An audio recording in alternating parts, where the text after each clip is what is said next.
I'm Brent Stafford, and welcome to another edition of RegWatch on GFN.TV. What happened in the UK over disposable nicotine vapes is a shock. For all of the talk about the UK's enlightened approach to nicotine vaping, the country is now set to ban disposable vapes, and harsh new restrictions on flavors are just around the corner. But the qualities that made disposable vapes persona non grata in the UK, those being efficacy in helping smokers to quit, ubiquity, and high enjoyment, are not exclusive to disposables. Years before, these very same traits were responsible for kneecapping JUUL in the United States and other countries around the world. Joining us today to discuss the battle over nicotine vapes and safer nicotine products is Dr. Arielle Selya, a behavioral scientist at PinneyAssociates, a US-based firm that provides consulting services on tobacco harm reduction to JUUL Labs. Dr. Selya, thanks for joining us today on RegWatch. Thanks for having me, Brent. Well, look, let's start with PinneyAssociates. On the website, under tobacco harm reduction, it states that, quote, since October of 2019, PinneyAssociates has been working exclusively with JUUL Labs to advance relative risk-based regulation of nicotine and tobacco products, and that smokers should not have to suffer unnecessarily and risk dying prematurely because of how they get their nicotine. Let me ask you, in the past 5 years, have regulators and public health officials helped in any way to alleviate the suffering and unnecessary risk regarding the use of nicotine? Well, I think in theory, regulation is important to have product standards and accountability, but there's a lot to be said about the specific regulation today. So I think there's an overly focused, it seems like they're overly focused on the youth issue and not really taking into account the importance of safer products for adults who smoke to switch away from cigarette smoking. So I think appreciating that bigger picture is missing from some of the regulation, and also sort of a lack of attention to detail for unintended consequences. And maybe a lack of recognizing that cigarettes and e-cigarettes are substitutes for each other. And if you regulate to act on one, then there's going to be unintended consequences on the other. Yeah. Do they even accept harm reduction as a theory or strategy when it comes to tobacco use? Yeah, that's a good question. I think they speak to that in some way. So I think partly they do. I don't think they're fundamentally opposed to it, but I think some of the effects that come out maybe undermine that goal. Why do you think so little progress has been made? I think in reality, just maybe in spite of the regulatory efforts, there has been a lot of progress. So if you look at trends of youth smoking, young adult smoking, even older adult smoking, smoking is declining faster than we would have expected 10 years ago. And so that's a huge effect. Anything that reduces smoking rates is definitely a win for public health. So and that is, it's hard to exactly attribute that to e-cigarette use. Could be due to other tobacco control efforts, but consistently in the U.S. and in several other countries across different regulatory environments, what we see is that in the groups that are uptaking e-cigarette use the most, they have the largest declines in smoking, to the extent that it's sort of unprecedented in many cases. Let's dig into the JUUL issue a little bit, because I believe what was done to JUUL is a tragedy and may have cost lives. So what happened to JUUL in the US, and are there any parallels with what is occurring now in the UK with disposables? So I'll just touch on this briefly. This was before my time with JUUL, but I'll refer to what's in the published literature, which is that JUUL voluntarily withdrew their non-tobacco, non-menthol flavors in various stages between late 2018 and late 2019. And soon after that, the FDA announced that they would prioritize enforcement efforts against non-tobacco, non-menthol flavored pod products. So because of these two decisions, there was a widespread removal of non-tobacco, non-menthol flavored pod e-cigarettes. And what happened is that there was a large shift towards disposable use instead, especially among youth. And a lot of these disposable brands have since gotten, MDO'd by the FDA. And so they're still kind of prolifically available at many places. which there's differing opinions on. But that, I think the fundamental story there is that the market shifts to whatever product is available once you make a large change like that. So talking about the UK now, even within the THR community, I think there's a lot of disagreement about disposables because there are concerns about environmental waste and lack of regulation and standards in these products. But on the other hand, there is some evidence from Harry Tatton-Birch and colleagues, for example, showing that the uptake of disposables has, if anything, been accompanied by maybe a slight decline in cigarette smoking. So it's not just people that were already using e-cigarettes changing to disposables. It's not necessarily among non-users. It seems to be having a potential effect of getting adult smokers to switch away when previous types of e-cigarettes had not been able to do so. And I think that's really at the heart of my point is that JUUL was very successful because of its ubiquity, because it really did work. If you were a smoker, you could turn to a JUUL, try it, and maybe a week or two later become an accidental quitter. That story is legion when it comes to the vaping world. So, you've got enjoyment, you've got efficacy, and you've got ubiquity. These are the things that seem to work the best to get people off smoking. And they also seem to be the things that exacerbate the teen use issue to, orders of magnitude. Yeah, that's really the heart of the issue is that there's so much fear and concern about youth use that they are, wanting to take anything away that could be potentially attractive to youth and pulling youth to use these products. But then at the other side of the coin is, well, what happens to the appeal for adults who smoke that want to switch away from cigarettes? And I think the other issue there is what would these youth have done otherwise? Because when 20 years ago, before there were e-cigarettes, they would smoke unflavored cigarettes. So even though I think there's a conflation of or maybe a misinterpretation of the evidence, or jump to conclusions perhaps, where just because youth are using flavors, it doesn't mean that flavors are causing the use necessarily. In going back to the shifts in the market that we talked about earlier, there is evidence that people will shift to whatever products are available.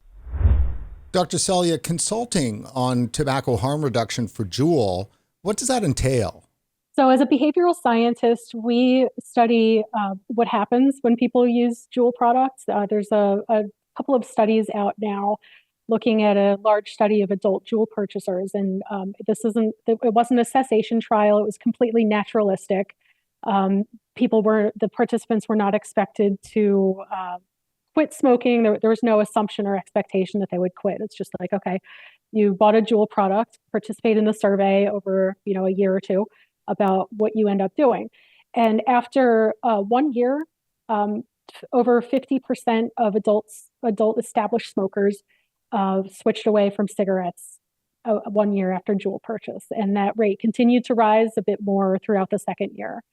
Another study that I was involved in with this was looking at dual use. So there's a lot of controversy in the literature about, well, is it bad to dual use cigarettes and e-cigarettes? Because when you look at in certain analyses cross-sectionally, it seems like dual users might have higher exposure levels and greater cigarette consumption. But when you follow them longitudinally, actually, it seems like dual use is a transition for most people away from smoking. So it's part of a natural transitional stage. And it's characterized by substantially reduced cigarette consumption. Dr. Selya, tell us, how did you come to work for PinneyAssociates? So this was a long story in the making, I think. I had been in academia for about 10 years before I even really heard of PinneyAssociates. And I was studying adolescent smoking behavior. I started this in my postdoc in 2010, 2011, and studying, the kind of trajectory of nicotine dependence and smoking addiction. And then when I was a junior faculty at University of North Dakota in 2014, the e-cigarette story started getting big. And, at first I just kind of stuck with analyzing cigarettes, but I did at first sort of buy into the public health message that I was hearing at the time about e-cigarettes, which was that they're harmful, they're attracting kids, and it acts as a gateway to cigarette smoking. So I'm ashamed to say now, but I completely bought into this. And coming from more of a methodological background, I started realizing that there were some assumptions being made in the literature that hadn't been tested yet. And I thought, oh, here's a good paper I can do. So, for example, it's often assumed that the gateway mechanism occurs through nicotine dependence. So youth who start using e-cigarettes then develop nicotine dependence because of it, and then change to combustible cigarettes. So I analyzed this and was surprised by what I found because I didn't find any evidence for this pathway actually occurring. And there was I was working on kind of this and one other closely related paper at a time that seemed to indicate substitution between the two products. So young adults who use e-cigarettes tended to smoke less frequently.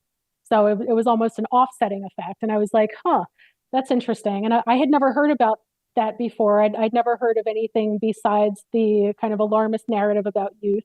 And so I changed my mind with my own data.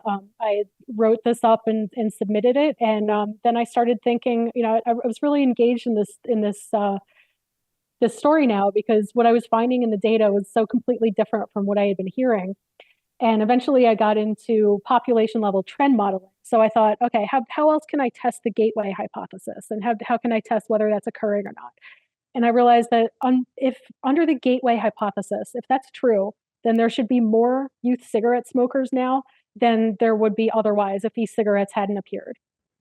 So I did some population level trend modeling and found the exact opposite, that the rates of cigarette smoking among youth decline faster after e-cigarettes appeared. And can we conclusively attribute that to e-cigarette use? No, because there were some policy changes at the time. But part of this is comparing across different types of evidence, and there's a lot of different types of evidence. So there's population level trends, and we can show this in young adults too. The rates of smoking among young adults is now lower than it used to be, and this is the group that has taken up e-cigarettes. And the same story is consistent across different countries. So it's been shown in Canada, England, New Zealand, Germany, a lot of very consistent findings related to the population level articles. So back to my transition to PinneyAssociates, I was kind of a lonely academic publishing these articles, and I would reach out to people with different opinions and offer to collaborate, and none of that really went anywhere. I felt like my work was very interesting, but being ignored by my academic colleagues. I was finding it hard to get grants as well because I would get pushback from the reviewers saying like, what are you doing? Are you going to encourage e-cigarette use among youth? So it was almost like I had the wrong opinion for the funding agency, and I can't say that that's the only. I can't attribute, my failure to get grants only to that. It could have been just like, maybe I didn't write very well, or maybe I didn't propose something novel enough, but it certainly didn't help having the opposite opinion from many of the public health agencies. Let's just put a point on this gateway because that's the most dire, accusation I believe that tobacco control can make about nicotine vapes and their use by youth. And we had this huge moral panic in the U.S. in 2018 and 2019, which of course was crazy over teen use of e-cigarettes, and JUUL was at the heart of it. And now 5 years later, you have the National Youth Tobacco Survey out in 2023, and not only is vaping use cratered amongst that age group, but the people that were teens and were involved in that moral panic, they're now 23, 24 years old, and smoking is cratered at the youth level. Yeah, that's right. So how can the FDA and CDC and Campaign for Tobacco-Free Kids and Bloomberg and all of these people, are they lying, to continue on in trying to make people think that gateway is an issue? I have to give people the benefit of the doubt because having been kind of an academic in a bubble and susceptible to, the narrative that you hear and by the public health agencies and the priorities of the funding agencies as well, I don't think that this is necessarily malicious. I think they're genuinely concerned about youth use. And as far as NYTS data, there is a legitimate reason, or there was for a while, to question the trends. So COVID happened, and that really disrupted data collection. And in 2021, NYTS data collection shifted to partially at home, partially in school. And because of this, there's a well-documented methodological artifact that means you can't compare the 2021 estimates to other years. So as a result, it was legitimate at first when 2021 came out to say, okay, even though it decreased, we can't really trust this decrease. That ended up being partially true from what I believe now. It was a larger than it was a decline, but it was larger than the actual decline. But then on the other side of things, coming out of 2021, people now saw that there was an uptick in 2022, but it's not a true uptick because, of course, you can't compare. The methodological artifact is still there for 2021. So I've actually submitted a couple, just in the past couple of weeks, 2 or 3 post-publication critiques about papers that have falsely interpreted an uptick in 2022 when it was really just a methodological artifact. And now that 2023 is out, that I think that kind of seals the deal. 2023 shows a further decline from 2022, and those 2 years are comparable. So I don't think there's any more room for doubt. So let me ask you, Dr. Selya, is there bad science coming out of tobacco control? There's some of it's bad. Some of it's I don't want to attribute ill intention to all of these studies. I think some of them are generally have never heard of the tobacco harm reduction side of things, just as I hadn't when I was a junior faculty. But I do see some papers that it's hard to see how it's not dishonest the way that some of the results are spun. So if you look at the results kind of in isolation from the narrative, and then you read what's been presented in the abstract, which is what most people read, sometimes it's very biased pessimistically when it's kind of a good news story if you take a fuller look at the results that are presented. Taking a look at your work now at Pinney and with JUUL Labs, has there been pushback from colleagues in academia regarding that work you do? I wouldn't say there's been any direct pushback or hostility. I just kind of feel like the work that I do is being ignored, but I also felt that back when I was in academia publishing, hey, look, the predictions of the gateway hypothesis are not holding up. So it hasn't really been a change, and that's kind of why I ended up at PinneyAssociates, because I didn't feel like I was engaging with other academics to the extent that my research I thought warranted. And so PinneyAssociates, I felt like I could do more good for public health.